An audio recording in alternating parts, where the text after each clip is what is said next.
Présidentielle américaine, premier échange musclé entre les deux candidats en course pour accéder à la Maison-Blanche. Pendant ce temps en Afrique, le Maroc concrétise son vœu de rejoindre l'Union africaine. Et puis au Gabon, le président réélu a été investi mardi dernier pour un deuxième septennat à la tête du pays. Voilà qui constitue le menu de cette édition consacrée à l'actualité internationale. Bienvenue, mesdames et messieurs. Sur ce plateau, pour analyser et commenter ces sujets, nous bénéficions du précieux concours de Ghislain Kougan, consultant. Merci d'avoir accepté notre invitation et bienvenue sur ce plateau. Le plaisir est immensément partagé. Merci pour l'invitation. Parlons du Gabon à l'entame de cette édition. Le président Ali Bongo Ondimba a prêté serment mardi dernier pour un deuxième septennat, 4 jours après la validation de sa réélection par la Cour constitutionnelle. La main sur la Constitution, Ali Bongo Ondimba a prêté serment devant les 9 membres de la Cour constitutionnelle en présence des chefs d'État. Une cérémonie solennelle qui consacre Ali Bongo Ondimba à la tête du Gabon pour les 7 prochaines années. À l'entame de ce second mandat, le président de la République tend de nouveau la main en appelant au dialogue et dit avoir entendu et compris le doute des Gabonais. Pour ma part, j'ai compris le sens du vote des Gabonais. Pour ma part, j'ai bien compris le doute de certains et j'ai bien perçu la déception d'autres encore. Mes chers compatriotes, notre pays traverse une période préoccupante de son histoire. Chacun de nous doit pouvoir prendre conscience des difficultés économiques et sociales que nous traversons et des défis politiques que nous avons à relever tous ensemble. C'est pourquoi, conformément à la tradition africaine en général, et bantoue en particulier, j'invite toutes les forces vives de la nation à s'asseoir ensemble afin de trouver des solutions qui satisfassent nos compatriotes. Chez nous, la palabre se règle en famille, dans le corps de garde. Ali Bongo regarde maintenant le futur. Il s'engage pour une république plus juste et plus apaisée. Autre engagement, le développement et le bien-être de ses concitoyens, mais aussi des réformes constitutionnelles. D'entrée de jeu, Ghislain Kougan, pourquoi une prestation de serment aussi précipitée, si on peut le dire ainsi? Je ne pense pas que la prestation du serment du président Ali Bongo soit précipitée, ou alors je ne pense pas que l'on puisse véritablement s'appesantir sur cette précipitation évoquée par vous pour, je sais pas moi, pour revoir ou alors pour décrédibiliser notamment toute l'onction, toute la portée symbolique qui est notamment contenue dans cette cérémonie. Je pense, comme il a dit, que le Gabon a beaucoup de choses à faire. Le Gabon doit travailler à son développement social, économique, politique, et qu'il n'était pas intéressant pour lui de perdre du temps. Car attendre encore 3 semaines, parce que quand vous parlez de précipitation, vous supposez qu'il fallait peut-être attendre au 16 octobre pour, je sais pas moi, pour procéder à la prestation. À partir du moment où il n'y a pas un calendrier arrêté, il n'y a pas, la loi ne dit pas, n'oblige pas le président ou alors le pays à attendre 3 semaines ou je sais pas 2 semaines après la prononciation, après la proclamation des résultats pour prêter serment. On peut également estimer qu'Ali Bongo a cru bon, après avoir attendu 2 semaines après, le temps que le camp d'en face introduise le recours, a donc lui comptabilisé, a estimé qu'il était président quand il a été élu pour la première fois avant sa confirmation qu'il était président et qu'il était temps pour lui de se mettre rapidement au travail. Donc on peut voir cela sous l'angle selon lequel Ali Bongo était vite pressé de reprendre le travail. Mais évidemment, on ne peut pas exclure le fait que cette précipitation peut laisser croire qu'effectivement, il y a anguille sous roche. Et cette investiture n'aurait pas finalement connu l'éclat qui caractérise habituellement les prises de fonction des chefs d'État sur le continent. J'ai envie de dire, une prestation de serment à l'image de la réélection d'Ali Bongo accueillie froidement, sans enthousiasme de la part des partenaires historiques du Gabon. Quel commentaire pouvez-vous coller à cela?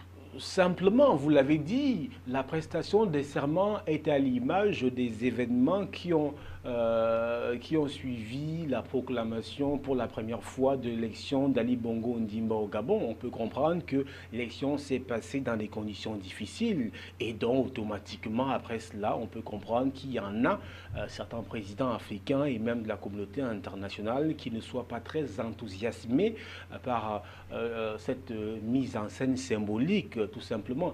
Mais je pense que cela ne devrait en rien égratigner notamment toute la logique et toute la dynamique institutionnelle qui marque cette prestation de serment d'Ali Bongo, qui notamment le porte à la tête du pays pour un deuxième septennat.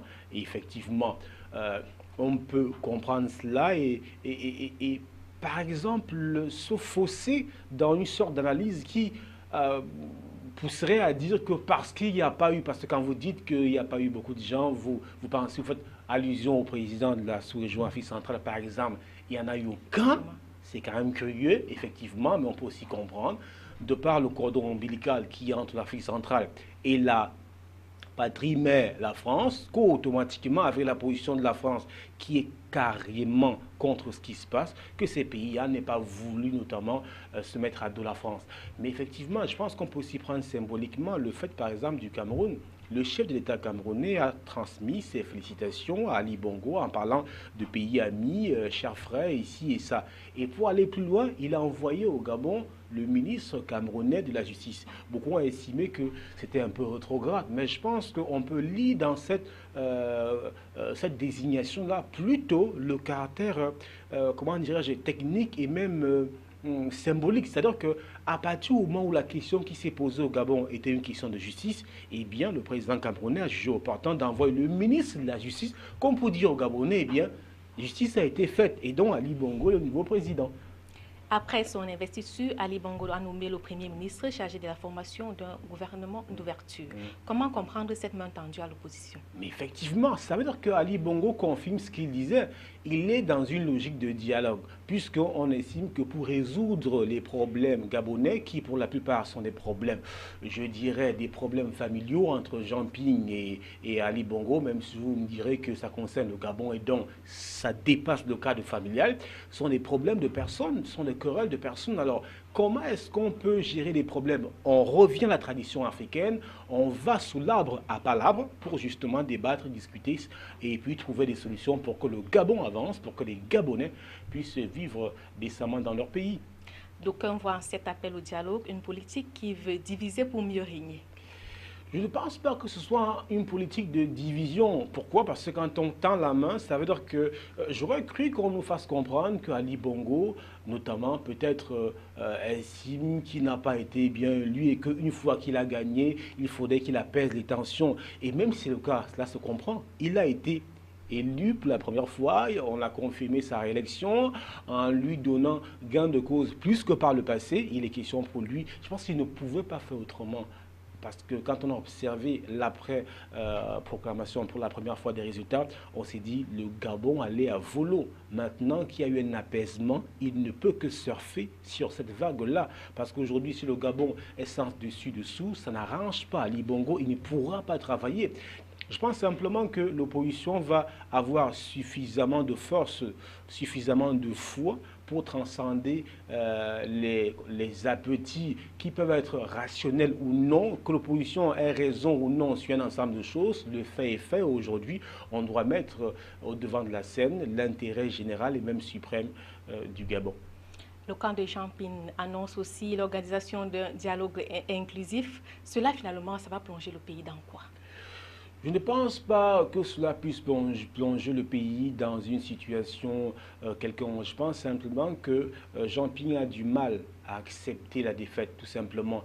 Et quand on a du mal à accepter la défaite, on pense que tout acte qu'on pose peut nous amener, on garde toujours espoir que parmi les multiples actes qu'on peut poser, il peut y en avoir un qui soit récupéré par la communauté internationale, par ceux qui estiment que le Gabon n'a pas le bon président. Et ceux-là sont nombreux. Malheureusement, ceux-là ne sont pas partie véritablement intégrante de la gestion du Gabon, d'un Gabon émergent comme le veut Ali Bongo à l'horizon 2020.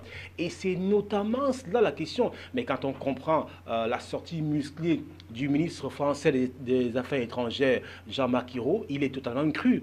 Mais je pense qu'il faut tempérer cela. Si on écoute le porte-parole du Quai d'Orsay qui a fait comprendre que quel que soit ce qui se passe, la France n'aurait pas dû s'aligner sur la position de l'Union européenne qui estime que rien n'a été fait, qu'on a bâclé tout. Et donc la France doit prendre des réserves. Et il y en a qui estiment aussi que, je pense que quoi qu'on dise, les États n'ont pas d'amis, ils n'ont que les intérêts. Ghislain Kougan, est-ce qu'on peut dire que la relation franco-gabonaise est finalement dans l'impasse? Je ne pense pas. Les relations entre les États, c'est comme des relations dans un mariage, entre un mari et une femme. Il y a des hauts et des bas. La vie est comme un cours d'eau. Elle ne fonctionne pas de manière linéaire. Il y a toujours des vagues. Donc, il peut y avoir des hauts dans les relations entre la France et le Gabon. Aujourd'hui, les deux pays traversent un petit océan un peu tumultueux, mais je pense que les États n'ayant que des intérêts et pas d'amis, à partir du moment où les intérêts du Gabon et de la France vont se rencontrer, eh bien, les deux États vont se retrouver. Au Sénégal, en France, la justice s'oppose à la saisie des biens de Karim Wade. Le procureur de Paris a classé sans suite la plainte déposée par l'État du Sénégal contre le fils de l'ex-chef d'État pour enrichissement illicite et bien mal acquis. La justice française estime qu'aucune infraction ne peut être reprochée à Karim Wade. Comment expliquer, Ghislain Kougan, cette décision du tribunal de grande instance de Paris? Je pense que le tribunal de grande instance du Paris a étudié la question, a étudié le dossier du gouvernement sénégalais sur Karim Wade, qui est taxé d'enrichissement illicite, qui est accusé d'enrichissement illicite notamment. Et la plainte visait la saisie de son appartement à Paris et puis de son compte bancaire, je crois. Eh bien, le pouvoir français, la justice a estimé qu'il n'avait commis aucune infraction et qu'il n'était pas donc opportun que l'on puisse saisir, que l'on puisse donner une suite favorable à la demande ou alors à l'injonction, à la requête, si on veut, du gouvernement sénégalais. C'est quand même curieux de voir qu'un gouvernement soit aussi botté en touche dans une affaire quelconque. Toujours dans le cadre de l'enrichissement illicite, Karim Wade fait toujours l'objet de sanctions financières dans son pays. Le Trésor sénégalais lui réclame plus de 200 millions d'euros. L'État sénégalais peut-il revenir à la charge? Je pense qu'effectivement, l'État sénégalais n'a pas à revenir à la charge parce qu'au Sénégal, cela reste pendant. L'État sénégalais a juste voulu s'adresser dans un domaine, dans un pays où il n'avait pas la compétence requise. En France, l'État a donc soumis, comme tout le monde, puisque Karim Wade, les biens qui ici sont visés se trouvent sur le territoire français. C'est la raison pour laquelle le Sénégal a porté plainte auprès de la justice française qui a finalement battu en touche, qui a finalement qui a méconnu, si vous voulez, le gouvernement sénégalais. La question maintenant, c'est quoi? C'est que les menaces ou alors les accusations qui pèsent contre Karim Wade au Sénégal restent cependant. Vous savez qu'il a été condamné pour 6 ans d'emprisonnement ferme et que c'est grâce à travers la grâce présidentielle rendue, je crois, le 23 juin par le président Macky Sall qu'il est libre. Sauf que la grâce rendue n'efface pas les sanctions pécuniaires. C'est la raison pour laquelle les 200 000 millions d'euros, soit 138 milliards de francs CFA, restent d'actualité. Et cette sanction-là inclut la saisie de tous ces biens. Et c'est dans cette dynamique-là que le pouvoir sénégalais a voulu saisir ces biens qui se trouvent partout, même en France. Est-ce qu'on peut dire que la nationalité de Karim Wade, à un moment, n'aurait pas joué en sa faveur dans cette affaire? Là, vous évoquez une question transversale hein, qui a aussi beaucoup de relents au Cameroun, comme dans nombre de pays. Ces hommes politiques qui sont binationaux Effectivement, c'est une possibilité, mais je pense que ce qui a davantage joué, c'est le fait que, par exemple, la justice française, vous savez, la plupart des pays occidentaux sont vraiment indépendants. C'est-à-dire qu'il y a véritablement une séparation de pouvoir entre le judiciaire, entre l'exécutif et le législatif. Donc, ça peut se comprendre. Il n'y a pas eu que forcément il soit. Effectivement, la nationalité française peut avoir joué, mais c'est d'abord, notamment, le fait que chaque pouvoir soit souverain qui a sûrement prévalu. Être français, c'est normal que les Français protègent les intérêts des leurs, mais là, il faut qu'il y ait des arguments suffisants. Et la justice française a estimé que dans le dossier monté par le gouvernement sénégalais, il n'y avait pas d'éléments à charge pour notamment donner une suite favorable à sa requête. Le tour de l'actualité internationale fait un arrêt dans cette édition au Maroc qui concrétise son vœu de rejoindre l'Union africaine. Une demande de réadmission a été soumise officiellement à la présidente de la Commission de l'Union africaine par le roi du Maroc. Revenu aujourd'hui, Ghislain Kougan, est-ce que ce ne serait pas admettre que la politique de la chaise vide n'a pas porté de fruits? C'est une façon de voir les choses. On peut aussi estimer que le Gabon a préféré reculer pour mieux sauter. Le Maroc, le Gabon, un peu ça revient. On peut estimer que le Gabon s'est dit, a pris un temps de recul, a mûri ses idées, ou alors s'est dit, je me recule pour mieux sauter. Donc automatiquement, ce n'est pas forcément que la politique de la chaise vide n'a pas payé, mais on peut aller dans ce sens-là pour dire qu'en réalité, la meilleure façon d'influer sur la marche d'une institution, quelle que soit son ampleur, c'est d'y participer à partir de l'intérieur. Et je crois que quelque part, la diplomatie gabonaise l'a relevé, que pour soigner un mal, il est intéressant de le soigner de l'intérieur. Mais cela peut aussi laisser apparaître l'idée qui anime, que dis-je, l'idée ou alors l'entêtement qui anime le Maroc aujourd'hui, à vouloir revenir au sein de l'Union africaine. Et je pense que cette façon de vouloir revenir en montrant très rapidement ses intentions peut parfois un peu fausser la donne. En parlant de ses intentions, est-ce qu'il n'y aurait pas quelque part une volonté manifeste de rallier certains États à la cause marocaine? Mais effectivement, parce qu'on sait très bien pourquoi le Maroc, je pense que quand on parle de retour, ça veut dire qu'il y a eu un départ. Le Maroc a quitté l'OUA, l'ancien OUA, en 1984, je crois, oui, a quitté l'OUA en 1984. Pourquoi? Pour protester contre le fait qu'on avait reconnu l'indépendance, je crois, de la République. Je pense que du Sahara occidental, si vous voulez. Voilà. Je pense qu'il y a un nom, la République arabe sahraouite démocratique, voilà, par le Front Polisario. C'est cela. Donc le Maroc a estimé que c'est une petite portion qui normalement appartient au Maroc. Le Maroc ne pouvait donc pas accepter que cet État-là puisse être indépendant. Et c'est la raison pour laquelle le Maroc n'ayant pas pu obtenir gain de cause, a décidé, le roi Hassan II, de claquer la porte. Sauf que le Maroc avait dit à l'époque au revoir, mais pas adieu. On peut donc comprendre le fait que le Maroc souhaite revenir aujourd'hui. Est-ce que ce retour ne va pas ramener l'Union africaine à la case de départ comme en 1984?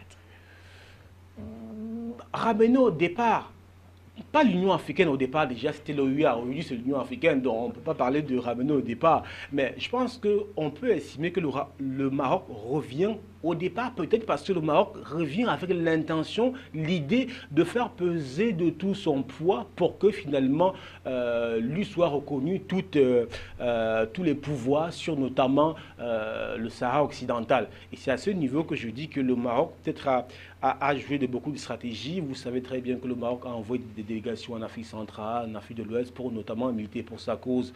Le Maroc a longtemps exprimé sa volonté d'y revenir, et c'est notamment formellement qu'elle a fait récemment auprès de la présidente de la Commission de l'Union africaine et puis du président de l'Union africaine, Idriss Déby. Et je pense que le Maroc a de quoi espérer. Pourquoi? Parce que en 84, quand le Maroc se retirait, le Maroc avait plus de pays qui le soutenaient. Aujourd'hui, il y a moins de 18 pays. Il y a 18 pays qui soutiennent le Maroc aujourd'hui sur 54. Qui soutiennent le Sahara occidental sur 54. Vous comprenez que la plupart des pays sont plutôt avec le Maroc. Sauf que le problème n'est pas le nombre. c'est la qualité et la voix de ces pays qui supportent. Vous avez la Côte d'Ivoire par exemple, vous avez le Sénégal, vous avez le Congo et puis le Gabon qui soutiennent le Maroc.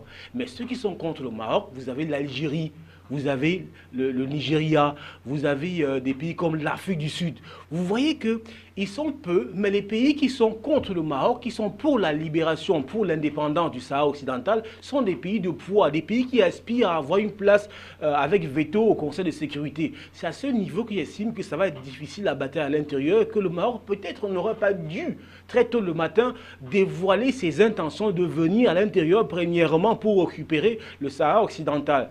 Voilà, Sylvain Kougan, nous allons suivre ce reportage sur la demande de réadmission du Maroc à l'Union africaine.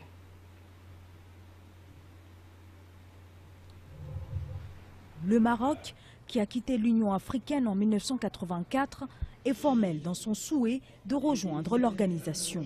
Le roi Mohamed VI vient de soumettre une demande de réadmission. Cette démarche aurait été entreprise à New York le 22 septembre, en marge de l'Assemblée générale des Nations unies. Une lettre d'intention a été remise à la présidente de la Commission de l'Union africaine, Nkosazana Dlamini Zuma. Une autre lettre a été déposée à Addis Abeba, au siège de l'Union africaine. L'enjeu de ce retour au sein de l'UA est lié au Sahara occidental. Sur ce dossier, la diplomatie marocaine est très active depuis 3 ans, à la fois sur la scène continentale africaine, mais aussi à l'international. Objectif pour le Royaume, convaincre les 53 États membres, les uns après les autres, de sa souveraineté sur le territoire du Sahara occidental, ex-colonie espagnole, annexée en 1975 et dont le Front Polisario, soutenu par l'Algérie, réclame un référendum d'autodétermination. Cette démarche d'adhésion du Maroc devrait être examinée lors du prochain sommet de l'Union africaine en janvier 2017 à Addis Abeba. Pour les Marocains, ce rendez-vous est d'une extrême importance dans la mesure où Nkosazana Dlamini Zuma est connu pour ses positions favorables au Front Polisario. Sylvain Kougan, quelle est la procédure pour que cette demande de réadmission soit validée? Non, je pense qu'il n'y a pas de procédure en fait. La procédure a déjà été enclenchée. Je pense que le Maroc a déposé concrètement, a transmis un document notamment à l'Union africaine. Il reste maintenant que cela soit examiné. Je pense très bien que cela passera comme une lettre à la poste. D'ailleurs, les pays qui sont contre le Maroc, dans cette idée de vouloir effectivement récupérer le Sahara occidental, ont simplement dit au Maroc que cela ne va pas prospérer. Le Maroc a sa place. On n'a jamais chassé le Maroc. C'est le Maroc qui a quitté la table de l'OUA par le passé de l'Union africaine. Ce n'est pas l'Union africaine qui s'est séparée du Maroc. C'est la raison pour laquelle la réadmission du Maroc ne pose pas problème. Le problème, c'est sur les intentions du Maroc, par exemple, une fois dans l'Union africaine, de poursuivre sa quête, notamment de vouloir obtenir le Sahara occidental. Il faut préciser que par le passé, vous aviez la communauté internationale qui était avec notamment le Sahara occidental dans sa volonté d'être indépendant. Et que le Maroc s'est opposé à cela. Le Maroc, face à cela, était d'avis pour accorder une large autonomie au Sahara occidental, mais que le pays ne soit pas souverain. Avec juste une autonomie, vous savez très bien que l'autonomie est très différente de l'indépendance. Or, le Sahara occidental veut être indépendant. Donc, la question n'est pas au niveau de du retour du Maroc au sein de l'Union africaine, c'est sur sa capacité maintenant à débattre, à faire plier l'Algérie et ces pays-là, ces frondeurs, si vous voulez, qui s'insurgent contre le fait que le Maroc veuille notamment envahir, ou alors, parce que le Maroc estime que le Sahara occidental est sur son territoire. Il s'agit d'une partie du Maroc, selon les Marocains. Et donc, il n'est pas question que vous ayez, par exemple, 2 rois dans un même royaume. S'il est de nouveau admis au sein de l'Union africaine, est-ce que le Maroc peut avoir gain de cause sur le Sahara occidental? Je pense que c'est une possibilité, mais ça prendra du temps. Je pense que le Maroc va travailler sur la question. Le Maroc va essayer en tout cas. Le Maroc fera tout, mettra la pression. Il est clair que le Maroc d'aujourd'hui n'est plus le même qu'en 1980, que lorsque le Maroc quittait notamment, il y a 33 ans, l'OUA. Le Maroc aujourd'hui est plus rengardi, le Maroc aujourd'hui a plus de poids. D'ailleurs, je tiens à préciser que le Maroc va abriter la COP22. Ce n'est pas donné. Et donc, ce sera peut-être l'opportunité, je pense que je suis en train de donner peut-être une piste au Maroc, puisqu'il y aura les chefs d'État au Maroc, de profiter maintenant de faire des consultations avec ces chefs d'État pour leur poser leurs problèmes, leurs solutions, afin maintenant de voir quels sont les appuis que le Maroc peut avoir pour finalement au sein de l'Union africaine faire pression afin d'obtenir le Sahara occidental. Ce sera véritablement, je pense que la démarche est bien pensée par le Maroc, d'introduire d'abord la demande de retour avant la tenue de la COP22 qui se fait au Maroc, et dont le Maroc, après l'avoir fait, aura l'opportunité de recevoir des présidents africains et puis de débattre avec eux. Donc je pense que le Maroc, sur le plan stratégique, se comporte plutôt bien. Et voilà, on va mettre le cap sur la présidentielle américaine, premier duel télévisé en vue de l'élection du 8 novembre prochain entre Hillary Clinton et Donald Trump. Quelle lecture peut-on coller à ce premier face-à-face entre les deux candidats? Je pense qu'il s'agit simplement d'un avant-goût de ce que sera la suite des événements, la suite des débats. Parce que quand vous regardez au fond, on est parlé sur la politique des uns et des autres. Les débats étaient plutôt légers, figés sur la vie des uns et des autres, sur leur parcours, sur ceux qui viennent d'un milieu noble, celui qui vient d'un milieu plutôt nanti. Vous avez vu, c'est vrai que le débat, on l'a dit après les sondages, est largement favorable à la candidate démocrate Hillary Clinton. Mais je pense que le fait de dire par exemple que Trump vient d'une famille riche, bourgeoise, et que parce qu'il est bourgeois, il est forcément déconnecté de la réalité de la majorité, c'est-à-dire des gens qui souffrent, n'est pas un argument forcément recevable. C'est à passe. Mais aussi, Hillary Clinton qui l'a dit, elle vient d'un milieu noble et dont elle a connu les difficultés avant d'arriver où elle là. Mais je pense qu'il y a aussi un problème. Trump n'a pas demandé à naître dans une famille bourgeoise. Ce n'est donc pas un choix. À vrai dire, sur ce moment, même si vous allez me dire, quand on est en campagne, on pense beaucoup plus à toucher l'émotion, pas forcément la raison. Mais je pense qu'au fur et à mesure qu'on va avancer, on va arriver sur des arguments qui portent sur la politique, soit migratoire, la politique économique, la politique sociale. Ce ne sera pas beaucoup basé sur, comment dirais-je, les émotions, sur le pathos ou bien sur l'éthos. Ce sera maintenant sur le logo, si vous voulez, le discours. Et à ce moment, on verra qui a le meilleur plan pour une Amérique debout. Mais est-ce qu'on ne peut déjà pas dire que ce débat a permis quand même d'avoir une idée précise sur la politique des deux candidats? Oui, une idée précise sur la politique des deux candidats. Peut-être, si vous estimez que parce que Trump est bourgeois, automatiquement, il milite pour une Amérique élitiste. Et qu'Hillary Clinton, parce qu'elle vous fait comprendre que non, elle vient d'une famille noble, elle milite pour une Amérique beaucoup plus, je sais pas moi, unie et sociale. Mais je ne suis pas d'accord. Je pense simplement que c'est un avant-goût. Après, on le verra. Mais c'est normal parce que automatiquement, vous vous fiez à ce qui sont publiés sur la toile. C'est normal qu'on le fasse puisqu'il s'agit des candidats des deux camps, des directeurs de campagne, des deux camps qui le font, qui Hillary Clinton est en tête. Deuxième débat, troisième débat, et puis on verra, même si on ne peut pas le nier. Mais je pense simplement qu'aujourd'hui, la politique de Donald Trump automatiquement attire beaucoup les Américains, puisque beaucoup estiment que Trump est un animal. Si Trump était un animal aujourd'hui, ça veut dire que la plupart des âmes, beaucoup d'Américains, admettons que Hillary Clinton est 45 et que Trump est 33, ça veut dire que 33% d'Américains sont des animaux. Je ne pense pas qu'il s'agit d'abord de la politique américaine. Ça veut dire qu'au moins ce que Trump dit est pertinent. Si vous parvenez à avoir 33%, ça veut dire que ce que vous dites est pertinent. Parce que 33%, vous ne comptez pas ceux qui ne voteront pas. Il y en a qui n'iront pas au vote. Ouais. Donc, je pense que rien n'est encore joué. Il y a encore un deuxième et un troisième. Le deuxième, je crois, c'est en octobre prochain, le 9 octobre. Voilà, c'est à partir du deuxième débat qu'on verra. Mais c'est vrai que le premier débat, vous avez un ascendant psychologique sur votre vis-à-vis et c'est intéressant. Mais je pense aussi qu'à ce niveau, on n'a pas on sait très bien que les débats sont difficiles et peut-être que Trump n'avait pas pris la mesure de l'importance du débat. Aujourd'hui qu'il a, entre guillemets, pris une raclée, comme on aime bien le dire, je pense que le deuxième débat va suffisamment nous aider sur l'issue, peut-être, à venir de la présidentielle américaine. Comme vous l'avez si bien dit tout à l'heure, la présidentielle américaine, c'est loin d'être terminée. La dernière ligne droite est amorcée. La campagne se poursuit.